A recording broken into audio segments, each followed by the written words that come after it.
So Robin, if you could monitor the, make sure everybody gets in.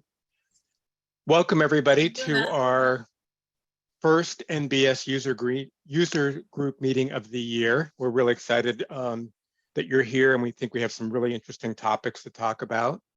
So while we're waiting and giving everybody a minute to join, I'm going to do a quick poll question. So our question to start off with is today your first users group meeting for NBS? And we'll keep this open for about 20 seconds. And this gives us a good idea of like how many new people we have, how many sort of regulars that we've had. So it's always good for us to kind of know our audience. Okay, again, I'm going to ask everybody to keep their phones on mute, please. Thank you.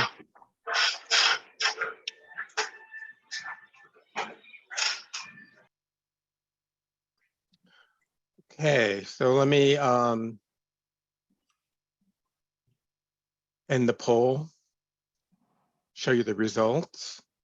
So it looks like about half of you are new, which is exciting. We're glad you've joined us for your first NBS meeting. We hope these are helpful. And for those of us who are regulars, we hope that the topics today are interesting and engaging, and we're always looking for suggestions on how to improve the meeting. So please give us feedback at the end of the meeting. Okay, so I'm going to close that poll. And just a few little housekeeping things. So first of all, my name is Charlie Ravens. I'm a capacity building consultant with the National Coalition of STD Directors, and NCSD has been partnering with CDC, running users group meetings we started with PRISM, I think it's almost 8 or 9 years ago, followed by Maven. And then about 4 or 5 years ago, I think we started with NBS. And so Robin Hennessy from the CDC Division of STD Prevention, Surveillance, and Data Science Branch partners with us to conduct these meetings, facilitate them, find out what people need, help get presenters and stuff. So we really appreciate our partnership with Robin and CDC. So I know some of you have seen this cartoon. It's kind of cheesy, but I think the sort of the principle is, you know, when you're working with data systems, there's a lot of stuff that is in common with people, but a lot of times it's not readily apparent. So instead of, you know, spending hours trying to solve a problem, sometimes you can just talk to somebody who's already figured out how to solve the problem and get it done in, you know, in a couple of minutes versus a couple of weeks. So again, why reinvent the wheel? That's kind of our motto of why we're doing this. One of the reasons we're doing these users groups. Just a couple of housekeeping things. Again, please keep your phone on mute when you're not speaking. We will open up the lines for questioning later. We also, you can use the chat to ask questions when presenters are talking, and we'll either take those questions at the end, or depending on how we are doing with time, we'll ask the presenters to just, you know, chat back the response to everybody. If you do want to speak, there is a little raised hand function at the top. Just raise it, and then when we get a chance, we will call on you. We are dealing with the internet, so if for some reason my internet connection goes down, hopefully Robin will be able to remain on and take over. But if the whole system crashes, you know, just wait a couple minutes, we'll get reestablished, and then if you get bombed out, then just try to get back in. We are going to record today's slides, so record today's meeting and have slides. So you know, if any of your colleagues aren't here, or if the meeting is so great and you want to listen to it 5 or 6 times, we'll provide you with a link so you can listen to us ad nauseum. And again, we will probably post a copy of this in our Slack channel or send it out to everybody. So just stay tuned for that. You know, we do have a lot of new people. So I just, again, why did NCSD and CDC create user groups? And first of all, who's our audience? Obviously, it's Peach grant fundees, and we want to help support STD surveillance and get people connected. So the purpose of these meetings is we really want to try to identify best practices within NBS, discuss common problems and solutions, identify technical assistance both from the contractors, staff as well as from peers and colleagues, and occasionally, provide opportunities to share resources and costs if people are building modules and things like that. So it's really a great way to have a good dialogue between CDC and NCSD who are trying to provide technical assistance. And again, the overall goal is always to help improve STD surveillance in this country. With any user group, it really takes a village. I know that's kind of trite saying, but it's not just Robin and I running the meeting or our presenters. We really need everybody's participation, both during this call. If people have questions, or if we raise a question and you have an answer to it, or even a question, we'd love to hear it. So please. Sometimes there's a reluctance to participate in webinars. People want to be spectators, but I think again everybody's voice is valuable, and sometimes you got to get out of your comfort zone. So we encourage that. So a little bit about today's agenda.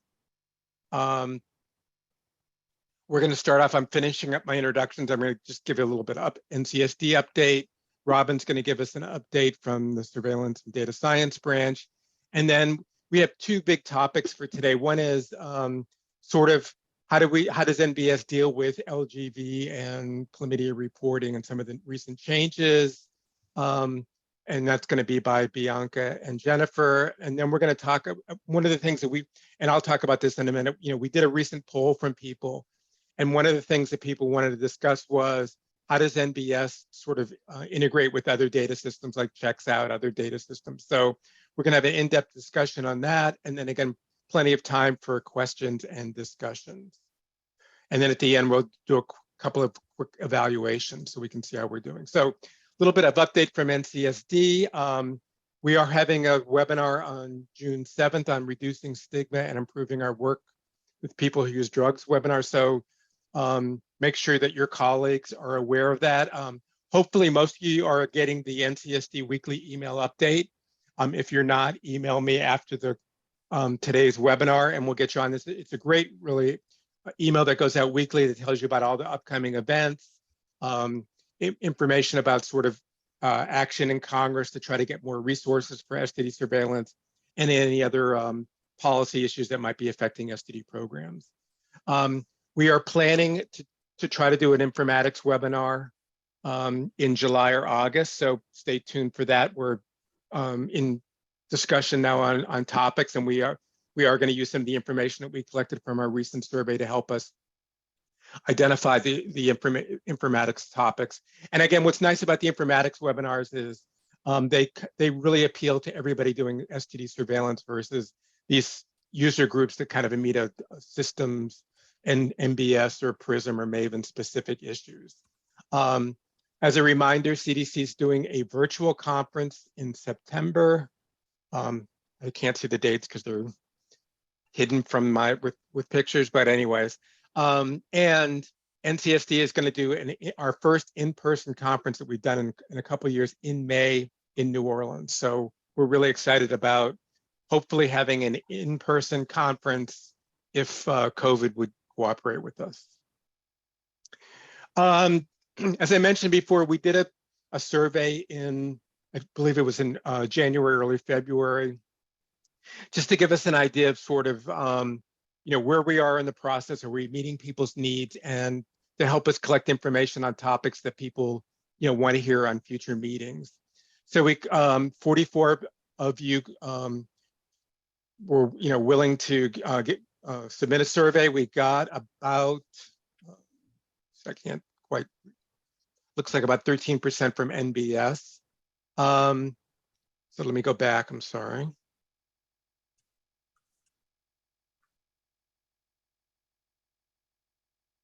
So about 40% of the respondents said they had participated in a user group meeting during 2021.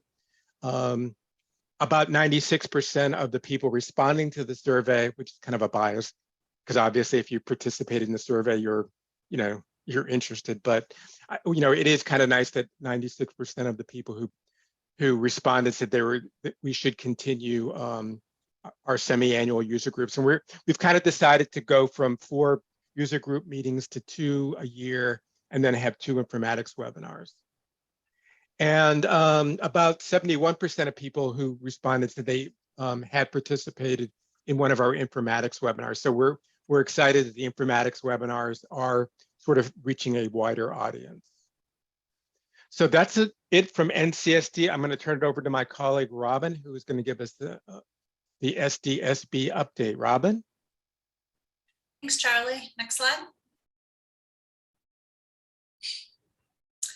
So just a couple very quick updates from the Division of STD Prevention. The first one is something everyone is waiting on, but unfortunately CCELS has not yet released a reconciliation date for 2021 STI data. So stay tuned for that.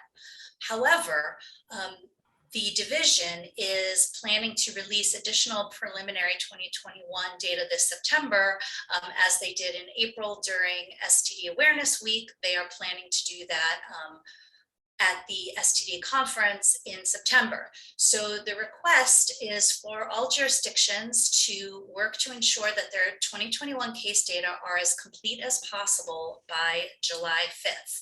So that's a little over a month from now, and that is the request. So I'm happy to pass that along. And then I'm going to ask my colleague, Bianca, to jump in if I make any slips about this. But one of the things that we CDC started collecting a couple of years ago was clinical manifestations of adult syphilis.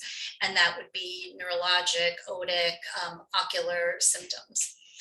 So some jurisdictions recently have been sort of informally reporting that they're seeing increases in these manifestations of syphilis. However, NBS users can send these clinical manifestations if they have onboarded using HL7, but not with the current NETS format. So the ask here is that if your jurisdiction has not yet implemented HL7 reporting out of your NBS and you see increases in manifestations in adult syphilis, please check the email address below and email us the case-based surveillance team, where someone will contact you and we would have just an informal discussion to talk about what it is you're seeing there. Bianca, did I miss anything? You got it. Thanks, Robin. Great. And since Bianca's on camera, it seems like a perfect segue to introduce her. Bianca Perry is an epidemiologist in the Surveillance and Data Management branch at CDC. She is on the case-based surveillance team and serves as the chlamydia and gonorrhea epidemiologist. So Bianca is going to set the stage for our discussion today on LGV and NBS. So take it away, Bianca. All right, I assume you can hear me. Good afternoon, everyone. Can you actually go back to the first slide? Sorry. So good afternoon, everyone. Thank you for having me. Today, I will briefly review how recent changes to the chlamydia case definition enable national LGV surveillance. And the purpose, as Robin mentioned, is really just to set the stage for the NBS team, who will later provide additional implementation guidance specific to NBS users. Next slide. All right, so by way of background, LGV is a specific type of infection with Chlamydia trachomatis caused by serovars L1 through L3. For the LGV history buffs out there, LGV first became nationally notifiable in 1941, but then was removed from the list as a separate notifiable condition in 1995 when chlamydia was added. And then for many years, LGV was nationally notifiable as chlamydia, but there was no way to distinguish between LGV and non-LGV cases. This has since changed. As of January 2022, we have a revised chlamydia case definition that now allows for jurisdictions to distinguish between LGV and non-LGV infections in chlamydia case notifications. Next slide. So updating the chlamydia surveillance case definition was an important first step in strengthening national LGV surveillance, but there are many additional implementations that follow. So for example, CDC had to create a reporting mechanism to receive LGV information. And for this, NBS modified the STD message mapping guide to include a repeating block of variables to capture STD clinical complications, including LGB. Therefore, jurisdictions who have implemented HL7 STD case notification to CDC can potentially send LGB data to CDC. Next slide. I say potentially because not all STD HL7 reporters can report LGB to CDC, and this is because not all versions of the STD MMG can captures the clinical complications as noted by this table. So this table summarizes current STD case notification methods and whether or not they allow a jurisdiction to distinguish between LGB and non-LGB in chlamydia case notifications. And as you can see, NETS reporters cannot send CDC LGB information, and neither can HL7 reporters who are reporting via the original STD MMG, which is version 1.0. And the last two rows of the table indicate that HL7 reporters using either STD MMG version 1.1 or 1.2 can send LGB information. However, these two versions have a different value set for the clinical complications indicator, and understanding this difference is important for correctly classifying LGB. Next slide. So this slide shows the clinical complications indicator value set by MMG. On the left is the value set from version 1.1. It has a 3-level value set: yes, no, and unknown. Whereas version 1.2 here on the right has a 4-level value set, which includes yes, verified, yes, likely, no, and unknown. Next slide. And it is this 4-level value set that is consistent with the LGB classification in the 2022 chlamydia case definition. Therefore, the most current STD MMG, which is right now version 1.2, is the MMG a jurisdiction should be using to transmit LGB data appropriately. Next slide. So now that I've clarified which value set jurisdictions should use to capture LGB status, I wanted to move on to CDC's recommended action items. DSTDP published LGB guidance in April 20 of this year to help all jurisdictions understand the action items that they could take to improve LGB surveillance. And in the guidance, we acknowledge that there are barriers to LGB surveillance, and then we outline potential action items for jurisdictions to consider depending on where they are. So these action items included revising local reporting mandates, amending case report forms and the like, modifying surveillance information systems, and then eventually onboarding the most current MMG with the clinical complications indicator value set that aligns exactly with the 2022 chlamydia case definition. Next slide. The guidance is surveillance system agnostic, so it was really intended for all recipients, but there are special considerations for NBS users that I want to highlight here before I hand the microphone to Jennifer from the NBS team. So first, as the NBS team will explain, there are some specific instructions that NBS users will need to follow in order to correctly modify their local NBS. And then second, per the guidance, the jurisdictions need to onboard the most current version of the STD MMG to send CDC the appropriate LGB classification status. And as I've explained, that version is 1.2 or future MMG versions. However, NBS users who have onboarded the STD MMG currently use STD MMG version 1.0, which does not have that clinical complications repeating block to capture LGB status. So before I turn over the mic to NBS so they can address those considerations, I'm going to leave you with the next slide and the resources there. Here at the top is the guidance that I referred to, a link to it, which sits on our website. And then the second is the email address that you can use to send us questions, should you have them. Thank you. Over. Thanks, Bianca. And again, we will provide a copy with the slides so you can hyperlink to these resources. So again, Bianca's information, contact information if you have any questions, and if not, follow up with Robin or myself and we can get a hold of Bianca. So before we go to our next presenter, we have a quick poll question for you.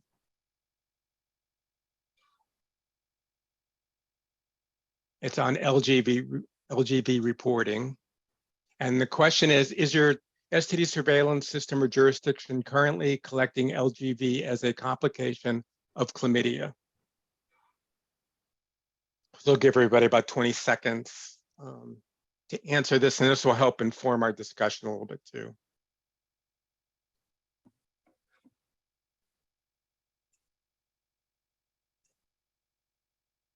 So maybe 10 more seconds.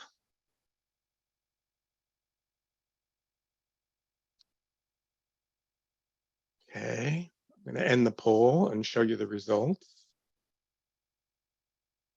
So it looks like about 20% of you said yes, you're currently collecting LGV, and almost 40% aren't, and then the rest don't know or it's not applicable. So I don't know, Robin or Jennifer or Bianca, any discussion on the results of the poll question or before we get started?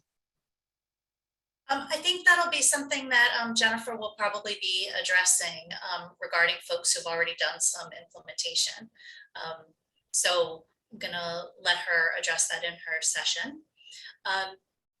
So yes, I'm going to quickly introduce Jennifer Johnson, who many of you may know as being on the NBS team. She is an epidemiologist and subject matter expert in surveillance and currently works as a contractor on the CDC NBS development and support team. And she is going to take on the next step as to how jurisdictions can begin to do the work of collecting NBS, LGV data in their NBS system. So Jennifer, without any further ado. Thank you, Robin. And thank you, Bianca, for the wonderful walkthrough of the changes in the case definition. So we're going to talk now about what is being collected in NBS today as far as the complications repeating block that was mentioned in the newer versions of the STD message mapping guide, and kind of how you can pre-adopt some of that information so that you're able to start collecting it, and when the newer version of the message mapping guide package is pushed out for NBS jurisdictions, you'll be in a good position to be able to onboard and send those data elements. Next slide. So as was mentioned, this repeating block was added in the 1.1 version of the MMG, and the value set for that was updated in version 1.2. In the version 1.0 MMG, as was mentioned, these elements are not included. However, several of these were already included on the NBS STD investigation page, and that was disseminated infection caused by Neisseria gonorrhea, female pelvic inflammatory disease, and neonatal conjunctivitis. So on the NBS data entry screens, as you can see in the bottom right-hand corner, although these will be sent as a repeating block in the message mapping guide, they're actually collected as discrete questions on the page with currently right now a yes, no, unknown value set for each of these. And they're captured discretely because that is typically easier for jurisdictions to collect this type of information instead of having to go through and enter each of these in a repeating block. So using feedback from the jurisdictions, that determined how those questions were added to the page. But the new complication for lymphogranuloma venereum and also other complications is not currently on the page. So we have two issues that we need to address. One is getting all of the complications on the page, and the second is using the correct value set that aligns with the version 1.2 of the STD message mapping guide so that jurisdictions are well positioned when it's time to onboard. Next slide.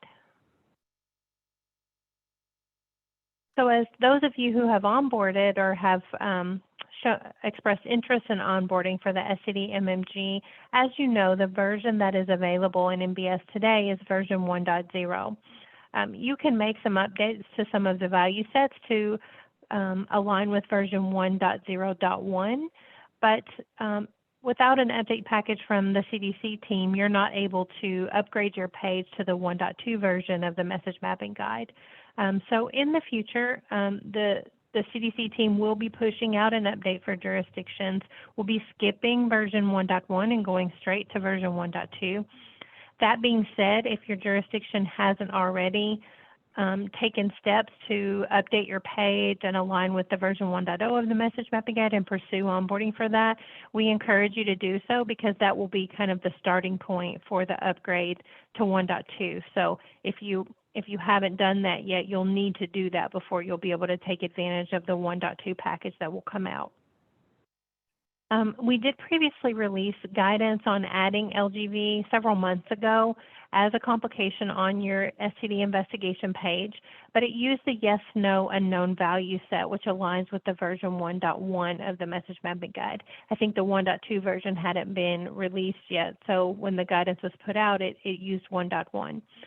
However, as you know, the level of specificity in just yes, no, unknown is not sufficient to capture what's needed for the new case definition, because we need to be able to differentiate for yes, you know, at a little more nuanced level than just yes.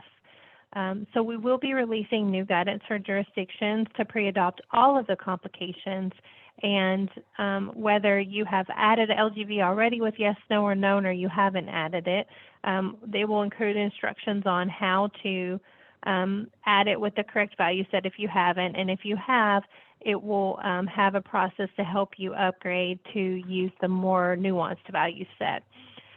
There are also some other changes that may be coming after CSTE. So if we need to update any of the other complications, like the disseminated question, to use that more discrete value set, we will use that. We will include those updates at the same time, so that your jurisdiction has to only go through the update process one time.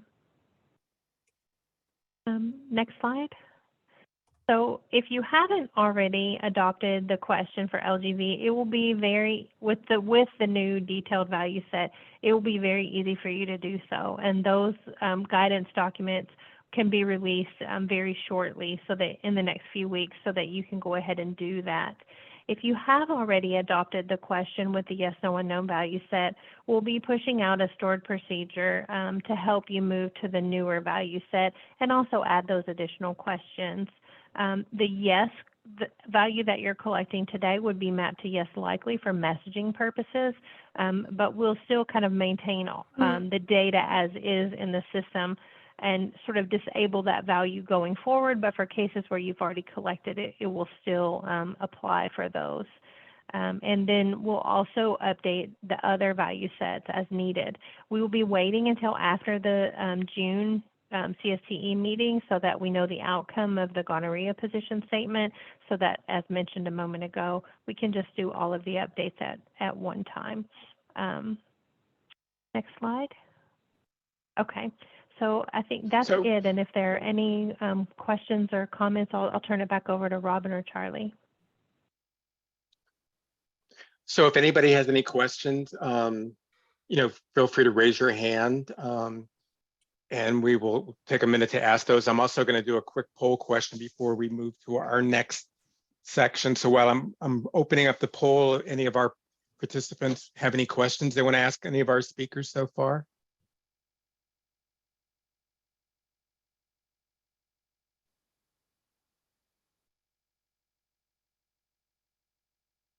So just you can get, you know, while we're waiting for questions, just our poll question is your NBS for STD surveillance integrated with other data systems? Hopefully you understand what integrated means. If not, we will explain that in detail. But this is kind of a question that people brought up in our survey. They want to talk about, how does NBS talk with other data systems, whether it's checks out, or I'm not picking on checks out, but other data systems, BX or other things. So we'll give about 15 more seconds and we'll close the poll and maybe discuss it a little bit.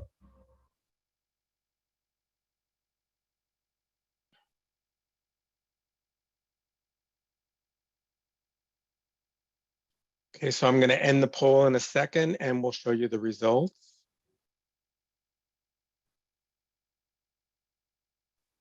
So it looks like almost 40% of you indicated, yes, it's integrated, and we might be interested in hearing, what system it's integrated with and some of your successes and challenges.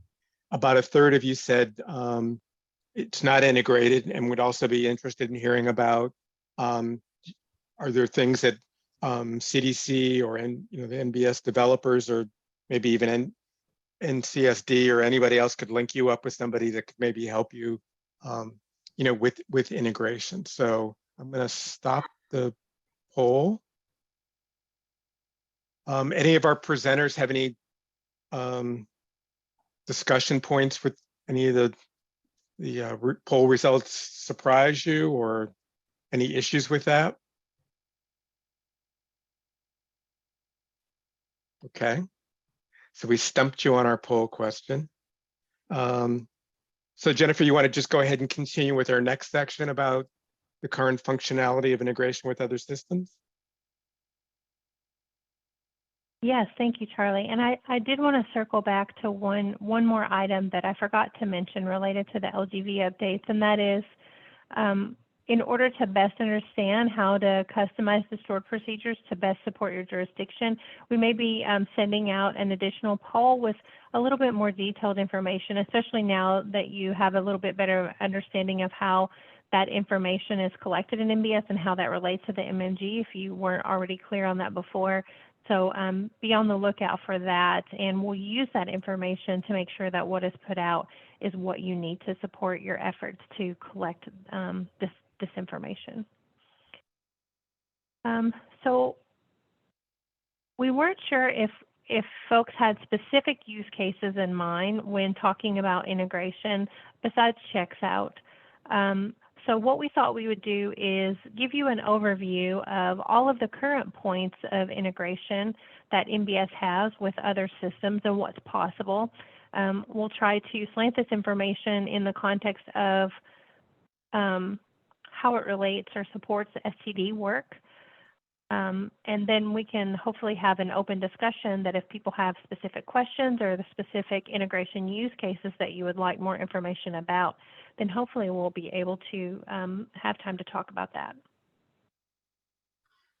So NBS is a large system, as many of you know, and it's used for over 140 different conditions, not just STD and HIV. And these functionalities that we're walking through today are not specific to STD. They kind of are available as functionalities or capabilities that the system has for all diseases. So we'll just start at the top and we'll work our way around. So the NBS is capable of sharing out of jurisdiction cases with other states directly. We've had a few calls recently about that, where let's say you have an out-of-state case and normally you would contact that other jurisdiction and you may fax or send information in some format to let that other jurisdiction know, hey, we have identified a contact or we have a case that belongs to you. The system has the ability to automatically queue that up electronically and to be able to send that. And in one of our upcoming SME meetings, which are actually at 3 o'clock to 4:30 Eastern Time every Wednesday, Kentucky and Idaho will be presenting on that. They've been piloting that out, and they'll share their findings and how they achieve that with the other jurisdictions. And they actually utilize the AIMS platform, which is the APHL informatics messaging service that's used right now for case reporting. But that system has the capability to facilitate interjurisdictional data sharing as well. So that happens through the process of something called PHDC, or Public Health Document Container. And that's an interface specification that NBS uses to bring data in. And if you're a technical person, it's based on HL7 clinical document architecture. It's an XML-based file. If you're not a technical person, it is basically, think of it as a bucket that has a place in it for all types of information that you may want to collect about a case or a contact. And once you put information in that format, the system knows how to receive it and bring it in. So for several of these use cases, we'll be talking about PHDC because that's the mechanism for getting case and contact data into the system. And that can include information like treatment or laboratory, in the future vaccination information or things like that. So that's how you would exchange data with another state. And as you guys may be aware, also, there is no kind of national standard for what to send between states. There are standards for what healthcare should send to public health, but not necessarily state to state. However, if you're exchanging data with another NBS jurisdiction, you can use PHDC. If you're exchanging it with a non-NBS jurisdiction, then you can use EICR or Electronic Initial Case Report structure if that other surveillance system is able to receive it. And most surveillance systems, if they're not currently able to receive it, are working on that. As you know, it's part of the ELC cooperative agreement and data modernization work that states are working on it under case reporting. The next point of integration is NBS' ability to send case notification data to CDC. And as you know, for STD, right now the system sends the NETS file, and it can also send the HL7 file based on version 1.0 of the STD MMG and also the congenital syphilis MMG. NBS does not produce a NETS extract for congenital syphilis, so those data are reported via REDCap or some other mechanism that your jurisdiction has worked out with CDC. So that's one piece that most folks should be familiar with. And in the old STD-MIS world, that was called morbidity reporting. In the NBS world, morbidity reporting means case reporting, like from a healthcare provider to public health, using a manual mechanism. So the terminology is a little bit different, but this is for reporting cases to CDC. Many jurisdictions also use extract data from NBS, primarily from the reporting database, to feed into business intelligence or other analysis, visualization, and reporting tools. So this can be done using a variety of mechanisms. Some jurisdictions may use something like Crystal Reports or Tableau or SAS BI. There are a lot of different tools that jurisdictions use, and that information can be pulled in from NBS to create dashboards where people can drill down and look at data, or feed into like a statewide dashboard that's going on. So there are a lot of options there if your jurisdiction hasn't pursued that and you do have some type of enterprise business intelligence tool available to you. The next one is the one that probably is of the most interest to doing integration with other systems, and this is the ability to exchange information with other systems using a variety of mechanisms. So this can be for contact tracing or outbreak management purposes, case management, patient notification, birth and death registries, and that type of thing. And a lot of this was done for the first time in production for most states during COVID, due to the large volume of COVID cases that needed follow-up. So we're going to actually, on a subsequent slide, talk in more detail about what this use case would look like, because I think this one might be most applicable. But basically, you can extract data from NBS into any format and feed into another system, and then take data from that other system and bring back into NBS to take action on or update information that's already present in the system. Another point of integration that NBS has is integration with immunization information systems, and this may be of less interest to the STD side of the house, but basically you can connect NBS to your state immunization registry, and in the context of a patient, be able to check to see if that patient has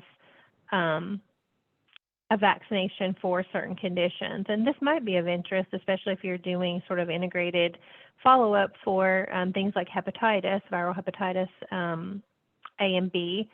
as part of your activity. So this sort of eliminates that need to look something up separately in the registry and enter it into NBS manually. You can go out there and query the registry and bring that information back.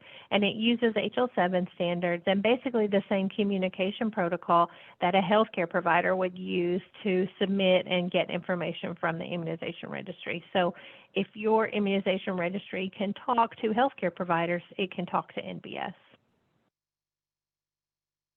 Another point of integration is electronic laboratory results reporting, and I would venture to say that most people on, if not all, on this call should be familiar with this piece. This is when a laboratory electronically sends an HL7 message to NBS for a laboratory test on a patient.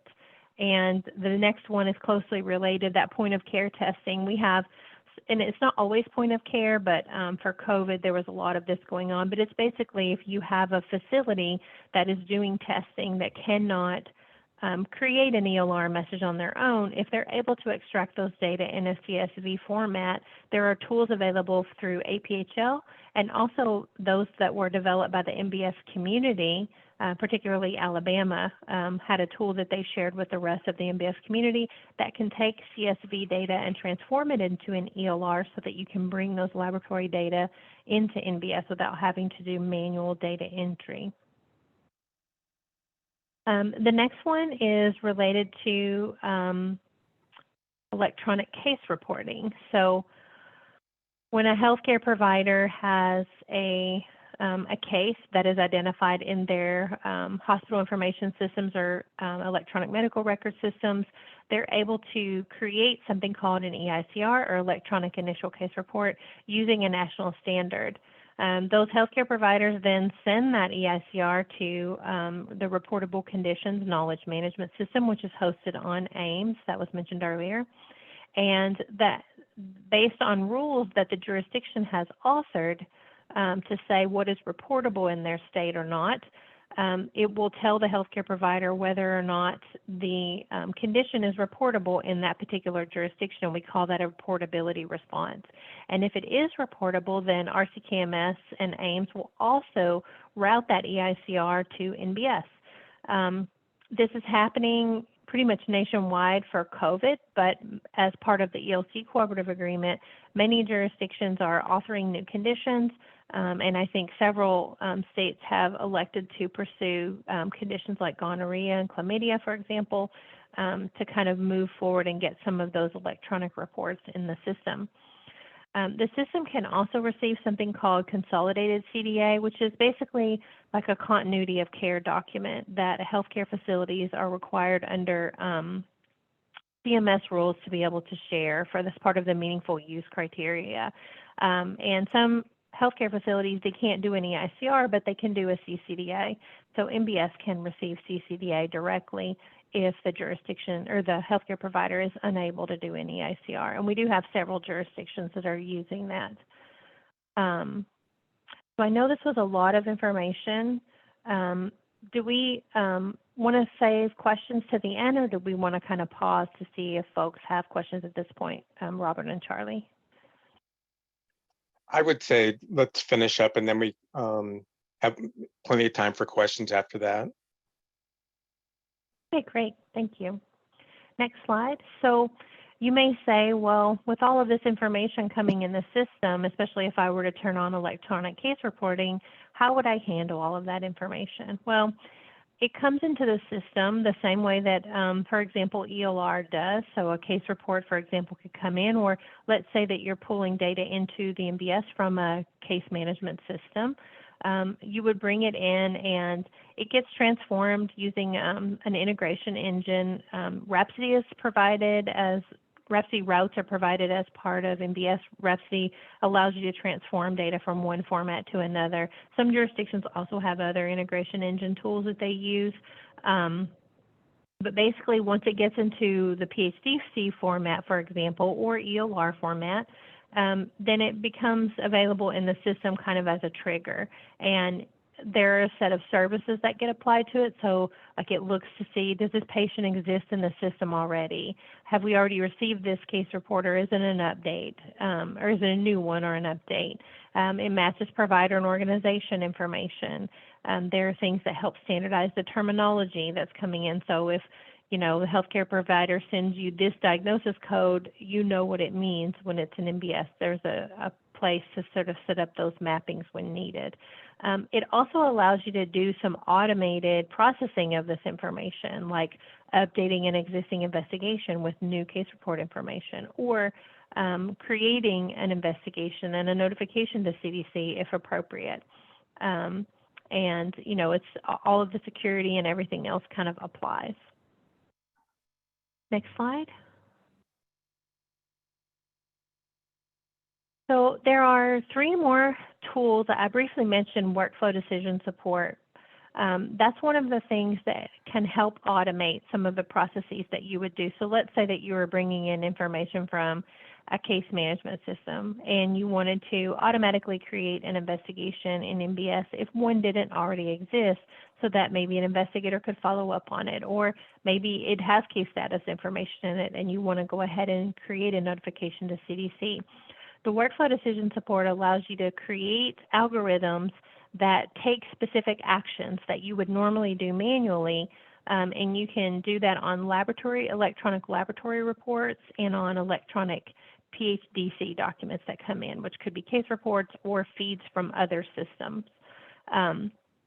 There's a new functionality that was added for COVID in the 607 release, I think, that's being extended out to all conditions coming up in one of the next couple of releases of NBS, and we call this PHDC investigation update. So let's say you were bringing information in from a case management system and you already created an investigation in the system, but maybe some folks are doing some work in the case management system and they want to send you an update.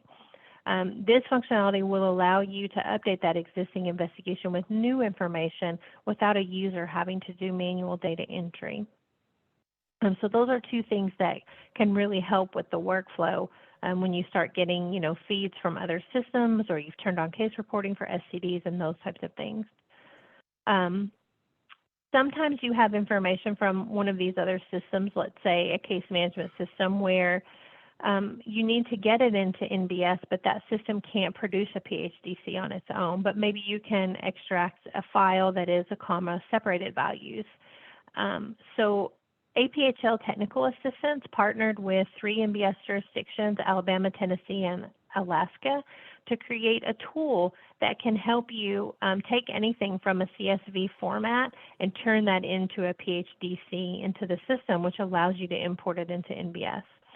And as you guys may or may not know, as part of the data modernization initiatives, NBS is also part of that work that CDC is doing to make the system more modern and make these types of activities and integration with other systems easier.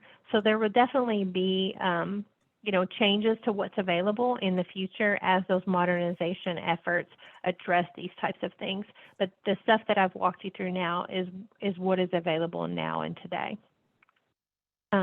If your jurisdiction would like any more information on any of these capabilities, just have your NBS coordinator, if you don't have the ability to create a ticket in NBS Central, or if you do, create one directly in the system for more information. And we do have quite a few recorded trainings, but usually jurisdictions, once they're familiar with the basic capabilities, they may need to have a technical assistance call to sort of talk through the best way to do some of these integrations. So feel free to put in a ticket if you have questions or need support in your jurisdiction.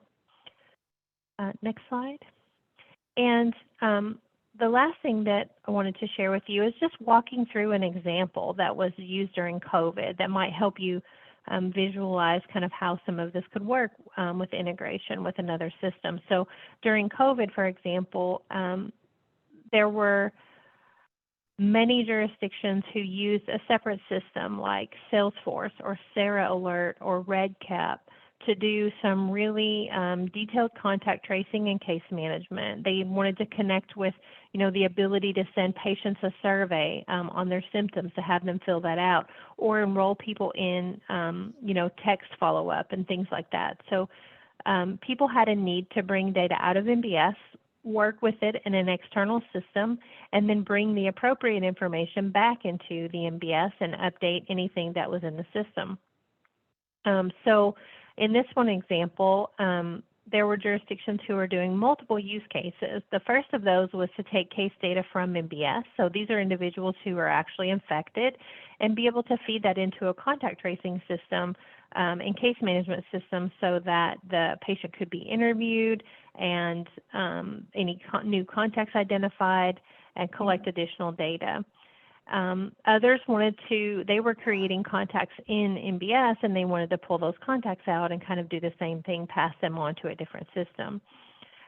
So once the information is and the follow-up is done, or one stage of it done in the separate system, they want to bring that information back in. And that was the use cases 3, 4, 5, and 6. So sometimes some jurisdictions just wanted to bring in only those who were ill, so people who became cases and met the surveillance case definition.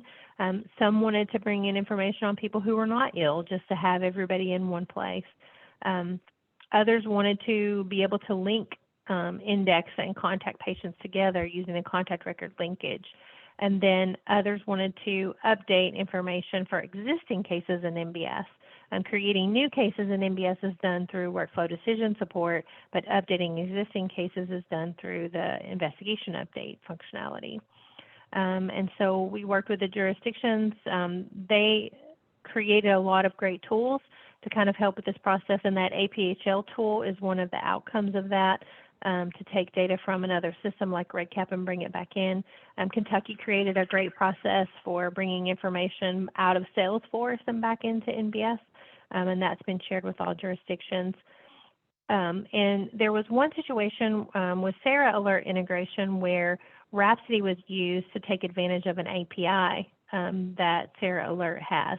Now, API functionality today is not provided natively with NBS, but since it is a sort of an inherent function of Rhapsody, if you have someone on your side who has those skills, they can definitely work on leveraging an API if another application has one.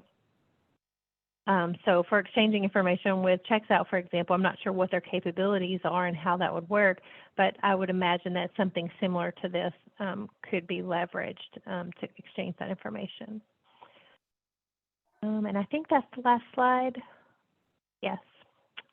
So I know that was a lot of information, so I'll turn it back over to Charlie and Robin to facilitate questions. Great. So thank you, Jennifer, and thank you, Bianca, for those great presentations. If anybody has any questions, you can either raise your hand or put them in chat and we will address them. And while we're doing that, I have one final evaluation poll question. And again, we'll keep this open for questions for a couple minutes. But one of the things we're always, all of you are interested in doing as well as we are is making sure that our activities are worthwhile to whatever we're doing. So we track and make sure that these meetings are useful to people. And if they're not, please communicate to Robin and I suggestions for how we can improve them, as well as we don't mind hearing kudos as well. So won't let you stop you, but we do want to make sure that these meetings are useful. We know you have a lot of demands on your time and that the information that we provide is helpful. Again, these aren't meant to be training sessions, but more of what are the tools that are out there so then you can pursue these a little bit further. So I'll keep the poll open for a couple more minutes, about a minute more, and then I'll go through a couple more slides, and we'll also, again, people can ask questions if they have any questions to any of our speakers. So about 15 more seconds for the poll, if you could answer it, and then we'll close it out. Charlie, I just wanted to ask the group if any of the NBS users have any experience like Jennifer was talking about, where they integrated their NBS with like a case management tool, and how that's worked, and how any lessons learned from that. So I would love it if anyone wanted to jump in and share any of their experiences. And while we are waiting for that, there is another question in chat, so I'm going to ask that. So it's from Nan Haugen.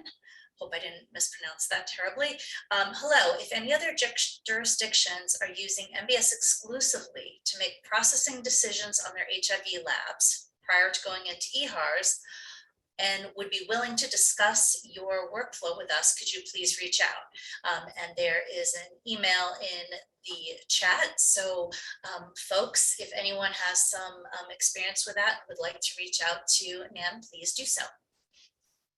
And again, if you have any experience with integrating your NBS with a case management tool, we'd also love to hear about that as well. Great. So for our poll results, I'm glad to see that almost everybody said the meetings were either useful or very useful. So that's good news. Again, we're always looking to see how we can improve the meetings and make them more useful. So if you have topics for future meetings or suggested format changes, please don't hesitate to let us know. A couple of other things while we're waiting for questions, and again, you can raise your hand or just come on off of mute and we'll take your questions. Again, we are going to continue meetings for at least NBS and Maven. We're talking about what we're going to do with PRISM, so that's to be determined.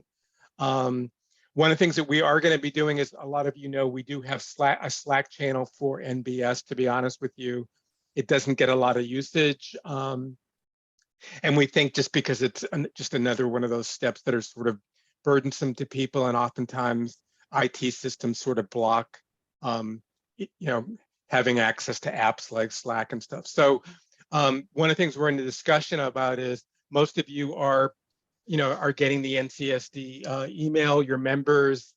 We also have an NCSD My Page or My Community. And so we are going to be hopefully creating this a sort of a unified My NCSD surveillance community where people can raise and ask questions that will get to everybody, whether you're using NBS or Maven or a different homegrown system. That'll be able to, you can post questions or provide resources on informatics topics and stuff like that. So we're going to be working on the summer, and that hopefully will replace the Slack user groups, and it will also provide us a place where we can post, webinar recordings, meeting slides, and people can, post resources or links to other stuff like that. So just a couple of things we're working on. Thanks to everybody who's, participated in our poll questions. Any other questions for our speakers? I think we've got about 2 or 3 more minutes. Feel free to drop off if you need to. Again, my contact information on Robin's. We're always interested in hearing about how we can be more helpful to people, as well as we will post these slides or send them out to everybody along with a copy of the recording. So that's it from me. Robin, or any of our speakers, any final remarks? Well, we had one question in the chat regarding EICR versus ECR, and Jennifer responded. So if folks have any concerns or questions about that, I think the chat is a great place to find that information. And we'll leave the chat up for another minute or two before we close out the meeting, so people need to access that, as well as I think the other question or resource that was provided in the chat. Any other final remarks from anybody or any questions? Well, again, we hope today's meeting was useful. I think we might have gotten an additional question. We have kudos to all who created that NBS current functionality for integrations with other data systems diagram. It's great, and that's from Andrew Gonzalez. And I'm guessing that you mean the integration tool that Alabama, Tennessee, and I forgot the other jurisdiction created. But yeah, and that's one of the great things about this session, is that people can learn about it and maybe ask their colleagues or ask their NBS folks. for additional assistance with getting those integration pieces in place.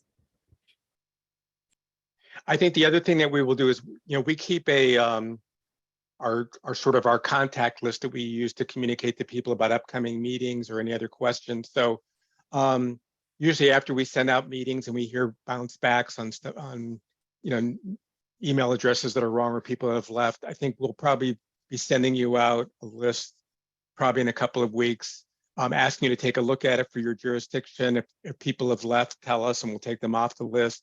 If we've got an email address that's wrong, let us know. I think these lists are also helpful if a jurisdiction's doing something that you want to maybe talk to them about that might be helpful for your jurisdiction. It also provides email and phone numbers where you can contact people. So again, it's meant to be a resource for peer-to-peer support and technical assistance. So I've got exactly 4 o'clock. Last chance, any questions or final remarks? If not, we really appreciate everybody taking time out of your busy schedules, and stay tuned for information about our informatics webinar, which will be coming up sometime this summer. So thank you for our presenters, and thank you for everybody who participated. Thanks, everyone.